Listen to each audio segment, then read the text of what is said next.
Imagens de câmeras de segurança mostram a reação curiosa de um grupo de elefantes durante o terremoto que atingiu o sul da Califórnia.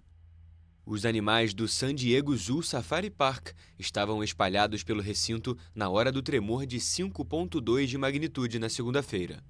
Ao sentirem o fenômeno, os elefantes se juntam e formam um círculo de alerta para proteger um membro mais jovem da manada. De acordo com veterinários, a situação destaca a reação natural contra situações percebidas como ameaças pela espécie. O Serviço Geológico dos Estados Unidos confirmou que o epicentro do terremoto foi localizado 4 quilômetros ao sul de Julian, no condado de San Diego, a pouco mais de 100 quilômetros da fronteira com o México. O sismo também foi sentido na cidade mexicana fronteiriça de Tijuana. O tremor ocorreu às 10 horas e 8 minutos locais, 14 horas no horário de Brasília.